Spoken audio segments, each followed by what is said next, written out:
kuteekebwa mu nkola ekyo tugenda kuteekebwa mu nkola ddala tulabe nga tufuna ekifo tusobole okuba nga tuteeka bannaffe abo abakkiriza famire zaabwe ezikkiriza tusobole okuba nga tubateekawo kubanga kijja kuyamba nnyo n'abaana abato abagenda okujja okubaako we batandikira n'okumanya nti nno art erina famire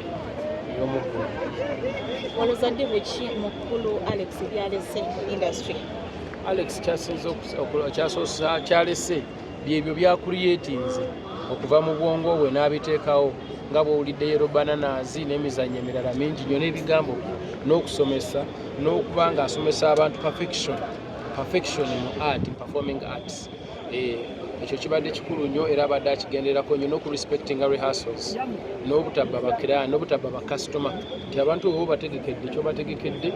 ne bajja ne balaba nga mu butuufu kyekyo okusinga abantu okutindiga amagendo ne bajja omulala okuyingira ate ne baba nga bazzeewo nga tebafunye ekyo kyabaleese. Obadde wali munda omukukulembeze nayogera ku Wall of Fame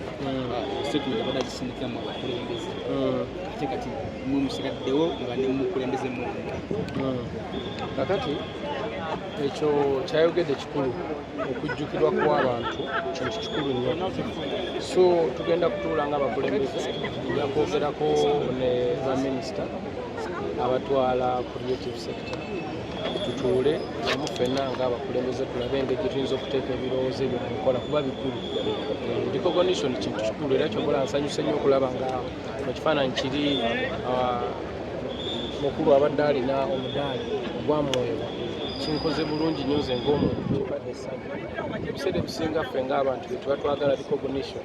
because art amenya nnyo ate art muzibu naye buli artist yenna gy'ali ekyaba ayagala akole piisi ye alabe nga wali agiricognizinze nti nnungi most specially bwebeera nga kituufu nnungi kuba art ono oba ebintu byonna bye tukozesa mu nsi byava mu creativity byakuliyetingibwa abantu ab'enjawulo abajjukirwa n'abatajjukirwa ate nga tubikozesa ate nga bituyambye nnyo ne bwe wabaawo oli ne bamurecognizinga ne bamulaga nti wakola omulimo era gwali mulungi weebale kimuzaamu amaanyi. So we boogera ku Wall of Fame ne boogera ku bintu ng'ebyo n'olaba omu artist nga bamuwadde omudaala kizaamu amaanyi so tugenda kiteeka mu nkola bakasa tugenda kumakinga sure nti tuteekawo embeera okulaba nga tuteekawo Wall of Fame oba okujjukirwa kw'abantu okw'enjawulo tugenda kuteekamu amaanyi mu museums n'ebirala okulaba nti abantu bano babeera recognized even nga bakyali balamu okumakinga sure at least bareceiving support obulamu bwabwe buleme kubanga busekerera naddala abo abakoledde ddala omulimu fena gusi abogedde gye bagenda muzika olunaku lumu mu interview wagamba nti weetaagayo okunettaka abasiika ba star osanga basudde ali Masaka Mufera ali Bukunja buli omu ali wala kituuseewo ekyo oba kyayogerwako kigenda kuteekebwa mu nkola ekyo tugenda kuteekebwa mu nkola ddala tulabe nga tufuna ekifo tusobole okuba nga tuteeka bannaffe abo abakkiriza famire zaabwe ezikkiriza tusobole okuba nga tubateekawo kubanga kijja kuyamba nnyo n'abaana abato abagenda okujja okubaako we batandikira n'okumanya nti nno art erina famire y'omuggulu. Oluzadde bwe ki mukulu Alex byalese industry? Alex kyalese byebyo byakuliyetinze okuva mu bwongo bwe n'abiteekawo nga bw'owulidde Yellow Bananas n'emizannyo emirala mingi nnyo n'ebigambo n'okusomesa n'okuba ng'asomesa abantu perfection mu art, performing arts. Ekyo kibadde kikulu nnyo era abadde akigenderako nnyo n'okurespectinga rehearsals n'obutabba bakiraya n'obutabba bakasitoma nti abantu oba bategekedde kyobategekedde ne bajja ne balaba nga mu butuufu kyekyo okusinga abantu okutindiga amagendo ne bajja omulala okuyingira ate ne baba nga bazzeewo nga tebafunye ekyo kyabaleese. Mukulu abadde muntu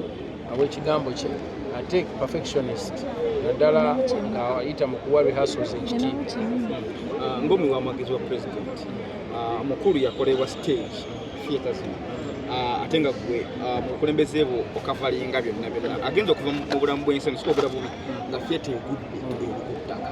waliwo enteekateeka yonna mu ofiisi yo okulaba nga theatre eddamu ekola abantu nga bamukulu. Ekisookera ddala theatre bantu si kizimbe nga bw'okiraba just bantu be bakola theatre era bebagiweesa ekitiibwa olwaliro bw'otulabye ffenna bwe tuweddeyo ne tukuŋŋaana tuba nga tusobola okwerekera muganda waffe ebitiibwa kimuweesezza ekitiibwa kyamaanyi abo be bantu tuba butabaawo ekyo ekizimbe ne bwe kyandibadde beera kyandimakiza webyo bikozesebwa byakunsi naye ekikulu abantu bo bennyini nga ffe ba performing artist naddala abayita mu theatre okusingira ddala mwabadde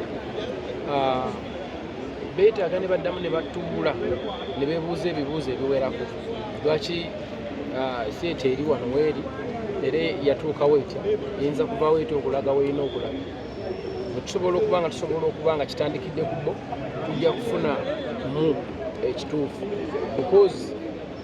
ebifo nga bino bigwa bantu naye abantu senga batuula ne bamanya ensobi eriwa tuyinza kugijjawo tutya tujja kubanga tutuusa theatre gyerina okulaga oba ne performing artist gyolina okulaga kubanga theatre gyolaba mu buzibu bwogirabamu naye buli wamu mu creative sector ez'enjawulo ebizibu bingi byetaaga okukwatako naye nga bitandikira ku bantu. Alex Mukulu abadde teyerya ntama naddala wekituuka music industry ng'agambako oba okoze ensobi nga tabikirira mu kutunula olaba waliwo omuntu ayinza okukola nga Alex Mukulu bw'abadde akola? Tewayinza kubawo omuntu akola nga Alex Mukulu bw'abadde akola. Alex Mukulu nga naawe bw'oligwa tewali alikuddira mu bigere nti akolanga gwe wabula oba akolanga omuntu asobola okujja ne bagamba akolanga naye oyo yennyini Alex Mukulu tajja kudda wabula kye tuyinza okusaba Mukama atusaasire tulabe ng'ate tuproducinga abantu abayinza okukola ebisinga ku byakoze ekyo kyekisinga obukulu. Nsaba nkuzaako eri ku kya presidential advisor waliwo demand mu public ng'abantu bagamba nti could there be a day set celebrating aba icon actors and maybe artists abavudde mu bulamu bw'ensi eno? Tulina okuba celebratinga era bimu ku bye tugenda okuba nga twongera okwogerako nga bannabitone okulaba nti how do we celebrate each other mu bulamu n'okuba nga tebaliyo. Alex tumucelebrating nze theatre nga afudde naye recently walinanga program kujja mu session nga tukoza kufunayo legendary omwomu tumucelebrating that night nafuna imujje nga akyali mulamu kyakomawo ekyo.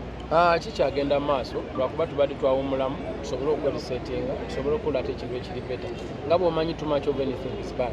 emubeera nga mukola ekintu over and over kituuka esaa ne kibawa kati mukiwa abantu bwe mumala ne muddayo ne mulisetinga ne murehearsinga ne mudda in a better form. So that's what we are trying to do. N'ekyo mukisa omulungi nti Alex ebifaananyi n'amavidiyo gye gali nga bimu ku bantu abadde bajjumbira gya mu session eyo era mwamulaba so